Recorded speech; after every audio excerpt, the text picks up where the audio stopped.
Poor oral health is bad for the whole body.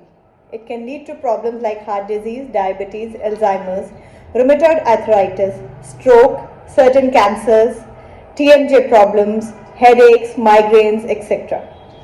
The most common symptoms that we come across in our day-to-day lives are bleeding gums, sensitivity, pain in teeth leading to headaches, etc. All of these, when ignored, lead to missing teeth. Now, missing teeth in elderly becomes a very major problem because when the teeth are missing, we are not able to eat a proper balanced diet, especially fruits, vegetables, dry fruits, and so on. And then that leads to nutritional deficiencies and gastric issues. So we must take very good care of teeth so that we can avoid all these complications later on. First things first, we must brush twice a day. A lot of times people come to the clinic and tell us that because of the cold or because of lack of help or because of certain other factors, and a lot of times pure laziness, we do not brush at night, we use a mouthwash. I want to make it very clear that a mouthwash cannot replace brushing. The mandate is that we have to brush 2 times a day. Yes, we can use a mouthwash in between of these two brushing. So the easiest available mouthwash to us in our homes is a glass of garam pani and a pinch of namak into it. So you can take that and swish it around in your mouth forcefully, and you can do this after lunch, and you must do this after brushing at night. So this keeps your gums very healthy. Another thing that we can do is massage our gums in a circular motion.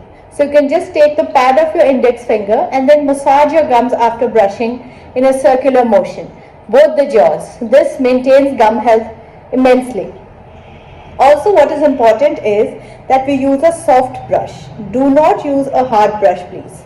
I will now demonstrate how we can brush our teeth. So this is basically how your brush should look like. It could be any company, any make. The brush should have a small triangular head so it can reach up to the last tooth. If the brush is broad or it is big in size, you can only brush till here, and the moment you try to go at the back, we'll end up having injuries. So let's see how we can brush our teeth.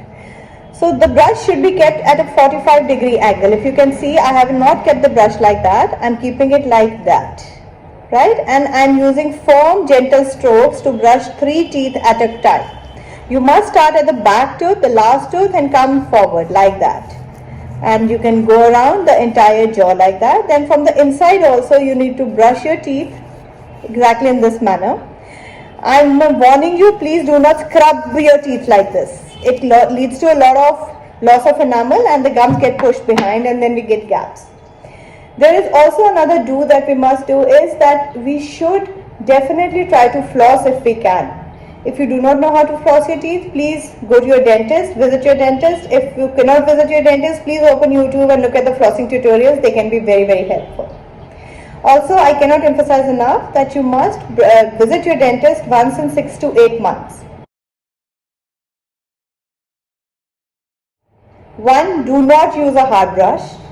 2. Do not avoid brushing twice a day. You must brush twice a day. 3. Do not use over-the-counter toothpaste, mouthwash, painkillers, etc. to kill the symptoms of your dental issues. Yes, you can seek help immediately, but you must visit a dentist to sort out the issues. Please don't use these over-the-counter products. 4. Do not use any whitening agents or any agent which is not meant to be used in the dental office. I want to specifically talk to you about the denture maintenance and the people who are wearing bridges and crowns, because as an elderly population we all go towards bridges, crowns, dentures, etc. So when we wear bridges and crowns, especially over implants, what happens is that over the years of wearing them, the gums shrink, the bones shrink, and there are gaps which get formed between the crown and the gums. So what you need to do is you need to brush it very diligently, and you could also use a water pick. It is very easily available over the internet, or your dentist could guide you regarding that. Then what you must also do is that we should, the more we advance in age, the more we should base ourselves on rinsing, so that any food particle which has lodged between the gaps in our teeth which get formed because of shrinkage of gums, that food particle washes away. So it's only what will remain will cause issues.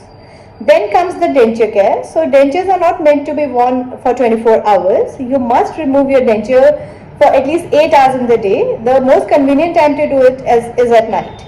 Also, we must keep our dentures absolutely clean, because bad dentures, unclean dentures lead to the most common problem, which is bad breath, and then it leads to ulcers, then it leads to fungal infections in the mouth, and then at the end of it we are not able to eat. So basically we all have to remember that as we advance in age, we must take more care of our teeth rather than ignoring them totally.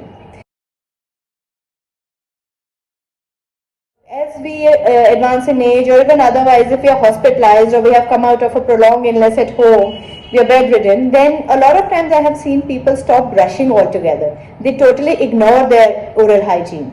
It should be the other way around, that if you are unwell, then you should brush your teeth, you should maintain your oral hygiene even more than normal, because the teeth also take a toll, the disease also takes a toll on your teeth and gums. And then if the maintenance is not done at that point, then it leads to more harm. So please brush your teeth at all times, irrespective of whether you're ill or you're not ill. Then also I want to, because of the COVID situation, I want to also discuss a little about when we get viral infections, because COVID is also a viral. So every time that we get viral infection or a throat infection or a sore throat or an earache, what happens is that, especially in the ENT area is what I'm talking about, then what happens is that the bacteria are thriving in the same area. And then if we continue to use the brush which we were using during our illness, then the spores or the infection particles remain on the brush, and then they can further lead to reinfection or relapse. So it is very strictly advised that once you've recovered from a virus attack or a dengue or a throat infection or a sore throat or a sinusitis bout, please change your brush. Throw away the old brush. Also, I want to request all of you to please make sure that you change your brush once in every 2 months. So that's all on my end. Thank you so much for listening to me. Have a good day.